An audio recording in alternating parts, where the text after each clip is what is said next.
Hello friends, welcome to my channel mathematical world. देखिए, आज का टॉपिक है हाउ टू कंपेयर फ्रैक्शंस, यानी कि फ्रैक्शंस को कैसे कंपेयर करते हैं। तो चलिए सबसे पहले जानते हैं फ्रैक्शन कहते हैं किसको हैं। देखिए फ्रैक्शन, ठीक है, जो कि न्यूमरेटर और डिनोमिनेटर के फॉर्म में हो, यानी कि न्यूमरेटर बाय डिनोमिनेटर। ऊपर वाले को ये जो बाय बोलते हैं, इसको इस लाइन को हम लोग बाय बोलते हैं एन बाय डी, यानी कि ऊपर जो है वो उसको न्यूमरेटर बोलते हैं और नीचे वाले को डिनोमिनेटर बोलते हैं। यानी कि अगर कोई फ्रैक्शन है 3/4, ठीक है, तो ये कितना हो जाएगा, ये न्यूमरेटर क्या हो जाएगा कि 3, न्यूमरेटर 3 हो जाएगा और डिनोमिनेटर 4 हो जाएगा, ठीक है। तो इस तरह के फॉर्म में अगर फ्रैक्शन है तो हम लोग बोलते हैं, इस तरह के फॉर्म में अगर कोई नंबर है तो हम लोग बोलते हैं कि ये फ्रैक्शन है। उसका न्यूमरेटर डिनोमिनेटर हम लोग जान गए कि किसे कहते हैं। तो अब हम लोग जानते हैं कि कैसे पता करेंगे कि दो फ्रैक्शन में ये कौन सा फ्रैक्शन बड़ा है या फिर कौन सा फ्रैक्शन छोटा है। तो देखिए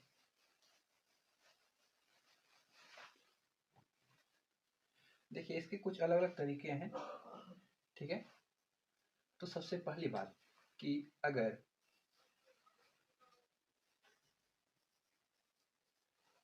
सेम डिनोमिनेटर हो तो,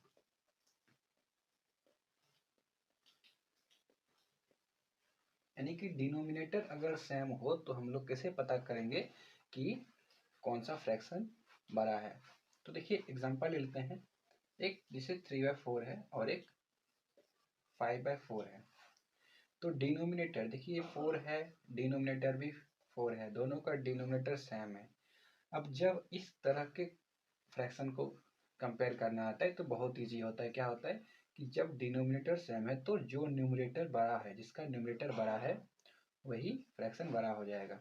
जैसे 13/19 और 21/19, दोनों में क्या हो जाएगा, ये फ्रैक्शन बड़ा हो जाएगा। क्यों? क्योंकि डिनोमिनेटर सेम है और न्यूमरेटर में 21 बड़ा है, तो इसीलिए ये बड़ा हो जाएगा, ये फ्रैक्शन बड़ा जाएगा 21/19, ठीक है।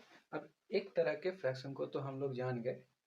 अब चलिए हम लोग जानते हैं दूसरे तरह के फ्रैक्शन को कैसे कंपेयर कर सकते हैं, ठीक है। अब देखिए, अब क्या था कि सेम डिनोमिनेटर था, अब सेम न्यूमरेटर हो तो क्या होगा, सेम न्यूमरेटर, ठीक है। न्यूमरेटर यानी कि ऊपर वाला, यानी कि अगर a/b के फॉर्म में हो तो a सेम होना चाहिए। जैसे 3/5 और 3/8, ठीक है। अब इसमें क्या है कि न्यूमरेटर सेम है, न्यूमरेटर यानी कि ऊपर वाला, ये दोनों सेम है। अगर इस तरह से कोई दो फ्रैक्शन हो तो कंपेयर कैसे करेंगे कि अगर डिनोमिनेटर छोटा है, देखिए डिनोमिनेटर छोटा है, अब हमको न्यूमरेटर नहीं देखना है, डिनोमिनेटर अगर छोटा है तो यही फ्रैक्शन बड़ा होगा। इसमें उल्टा होता है कि अगर डिनोमिनेटर छोटा होगा तो ये फ्रैक्शन बड़ा हो जाएगा और इसमें क्या हो जाएगा, ये छोटा हो जाएगा। जैसे एक और एग्जांपल हम लोग देखते हैं, 12/16 और 12/13, ठीक है। इस दोनों में कैसे पता करेंगे कि कौन सा फ्रैक्शन बड़ा है और कौन सा फ्रैक्शन छोटा है। तो देखिए न्यूमरेटर बड़ा है, सॉरी न्यूमरेटर सेम है, तो डिनोमिनेटर में जो छोटा होगा वही फ्रैक्शन बड़ा हो जाएगा, तो ये फ्रैक्शन बड़ा हो जाएगा, ठीक है। तो चलिए हम लोग आगे बढ़ते हैं। अब हम लोग आगे बढ़ते हैं और तीसरे तरह के फ्रैक्शन में जाते हैं, कैसे कंपेयर करते हैं। अब देखिए न्यूमरेटर सेम हो गया, डिनोमिनेटर सेम हो गया। अब क्या है कि अगर दोनों में से कुछ भी सेम नहीं हो तो क्या करेंगे, ठीक है। तो देखिए अगर दोनों में से कुछ भी सेम नहीं हो जैसे 3/4 5/7 है ना। तो इसको भी इस तरह के फ्रैक्शन को करने का बहुत सारा तरीका है, दो तरीका है, ठीक है। जिसमें दो तरीके में क्या होता है, पहला होता है क्रॉस मल्टीप्लिकेशन, कि 7 को इस 3 से मल्टीप्लाई करेंगे और इस 4 को इस 5 से मल्टीप्लाई करेंगे। तो हमेशा न्यूमरेटर के जैसे जैसे कि 7 इंटू 3, ये डिनोमिनेटर है, ये न्यूमरेटर है, तो न्यूमरेटर की जगह पे हम जो भी इसका वैल्यू आएगा वो लिख देंगे। यानी कि 3 यहाँ था तो 3 के बदले हम 21 लिख दिए। अब 5 के बदले क्या लिखेंगे, 5 4 जा 20।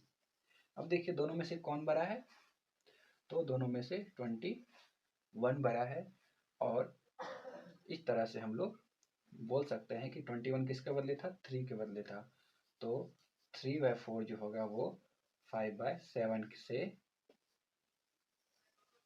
बड़ा हो जाएगा, ठीक है। इसी तरह से एक और एग्जांपल हम लोग देखते हैं, जैसे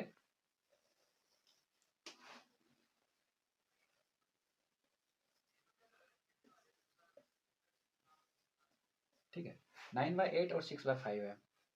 इसमें भी क्या करेंगे, क्रॉस मल्टीप्लिकेशन करेंगे।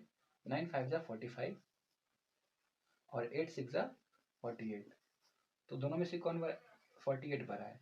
तो 48 जब बड़ा है तो 48 हम 6 के बदले लिखे थे, यानी कि 9/8 और 6/5 में 6/5 बड़ा है, ठीक है। चलिए अब हम लोग आगे बढ़ते हैं। एक तो ये तरीका हो गया कि जब कुछ भी सेम नहीं हो, ना न्यूमरेटर ना डिनोमिनेटर, जब कुछ भी सेम नहीं हो तो हम लोग इस तरह से वैल्यू निकाल सकते हैं, ठीक है। एक और तरीका है, आगे बताते हैं।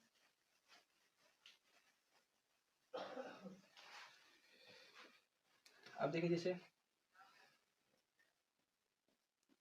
5/6 है और 8/12 है, ठीक है। तो हम लोग कोशिश करेंगे कि डिनोमिनेटर दोनों का सेम हो जाए। तो डिनोमिनेटर दोनों का सेम होने के लिए हम लोग क्या करेंगे कि यहाँ तो सीधा पता चल रहा है कि इसके डिनोमिनेटर में 2 से मल्टीप्लाई कर देंगे तो डिनोमिनेटर सेम हो जाएगा। लेकिन हम सिर्फ डिनोमिनेटर में ही मल्टीप्लाई क्यों करेंगे, तो मल्टीप्लाई तो दोनों में करना होगा, किसी भी नंबर से दोनों में मल्टीप्लाई करेंगे तभी सही होगा, नहीं तो अपने मन से हम कहीं भी मल्टीप्लाई नहीं कर सकते हैं कुछ भी। तो इसमें हम क्या करेंगे, ऊपर और नीचे न्यूमरेटर और डिनोमिनेटर दोनों में 2 से मल्टीप्लाई कर देंगे। और ये मल्टीप्लाई करने के बाद क्या होगा, ये दोनों कैंसिल हो सकता है, जो कि हम लोगों को करना नहीं है, ठीक है। अब 8/12, तो क्या करेंगे अब,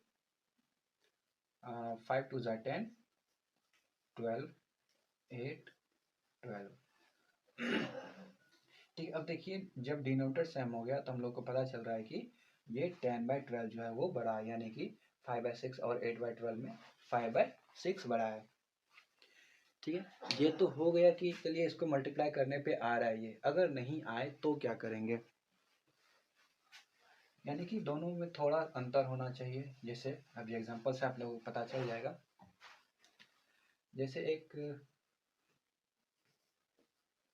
9/8 है और एक 2/19 है, सॉरी 18 है, 2/12, 12, ठीक है 12 ले लेते हैं, ठीक है। इसमें कुछ मल्टीप्लाई करेंगे तो ये नहीं आएगा, इसमें कुछ डिवाइड करेंगे तो ये नहीं आएगा। तो हम लोग क्या कर सकते हैं कि इस दोनों का एलसीएम ले लेते हैं। क्या करेंगे, इस दोनों का एलसीएम ले लेंगे। एलसीएम इक्वल टू कितना हो जाएगा, 8 और 12 का जब एलसीएम लेंगे तो ये 24 हो जाएगा। क्या हो जाएगा, 24। तो अब देखिए इस दोनों के डिनोमिनेटर को 24 लाना होगा हम लोगों को, ठीक है। तो 24 कैसे लाएंगे, इसमें हम 3 से मल्टीप्लाई करेंगे डिनोमिनेटर को, तब 24 हो जाएगा। तो ऊपर भी करना होगा मल्टीप्लाई, और इसमें क्या करेंगे, 2 से मल्टीप्लाई करना होगा, तो ऊपर भी करेंगे। कितना हो जाएगा ये, 9 इंटू 3 27/24, और ये 4/24। तो देखिए अब जब डिनोमिनेटर सेम आ गया तो हम लोग क्या कर सकते हैं कि बोल सकते हैं कि ये 27 जो है वो 4 से बड़ा है, तो ये फ्रैक्शन बड़ा हो जाएगा, यानी कि 9/8 जो होगा वो 2/12 से बड़ा हो जाएगा। ठीक है।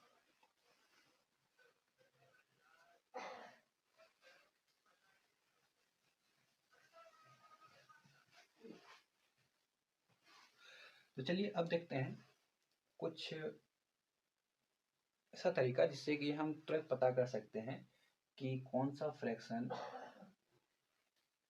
बड़ा होगा और कौन सा फ्रैक्शन छोटा होगा। एक तो ये तरीका है कि 3/4 और 5/6 में, ठीक है, क्या कर सकते हैं, 6 3 जा 18 और 5 4 जा 20, तो 6 3 जा 18 और 5 4 जा 20, यानी कि ये बड़ा है तो ये बड़ा हो जाएगा, क्रॉस मल्टीप्लिकेशन। ये सबसे आसान तरीका है और ये याद भी रहेगा। और देखिए दूसरा तरीका क्या होता है। दूसरा तरीका होता है कि अगर क्वेश्चन ऑब्जेक्टिव है तो इसी क्वेश्चन को, सेम क्वेश्चन देखिए, अच्छा ठीक है, इस क्वेश्चन को 5/9, ठीक है। तो क्या करेंगे, सबसे पहले देखेंगे कि दोनों में डिफरेंस कितने का है, न्यूमरेटर और डिनोमिनेटर में डिफरेंस कितने का है। इसमें 1 का डिफरेंस है, इसमें 4 का डिफरेंस है। तो जिसमें कम डिफरेंस होगा वो नंबर बड़ा हो जाएगा, वो फ्रैक्शन बड़ा हो जाएगा। जिसमें न्यूमरेटर और डिनोमिनेटर में कम का डिफरेंस होगा वो फ्रैक्शन बड़ा हो जाएगा, और जिसमें ज़्यादा का डिफरेंस होगा वो फ्रैक्शन छोटा हो जाएगा। जैसे एक एग्जांपल देख लिए, अब इसको आप चेक भी कर सकते हैं क्रॉस मल्टीप्लिकेशन से। 27 और 5 4 जा 20, तो 27 ही बड़ा है। एक और एग्जांपल हम लोग देखते हैं, 13/19 और 15/17। तो देखिए इस दोनों में कितना का डिफरेंस है, 6 का, और इस दोनों में कितना का डिफरेंस है, तो 2 का डिफरेंस है। तो जिसमें कम डिफरेंस है वो फ्रैक्शन बड़ा हो जाता है। तो इस तरह से हम लोग फ्रैक्शन को कंपेयर कर सकते हैं।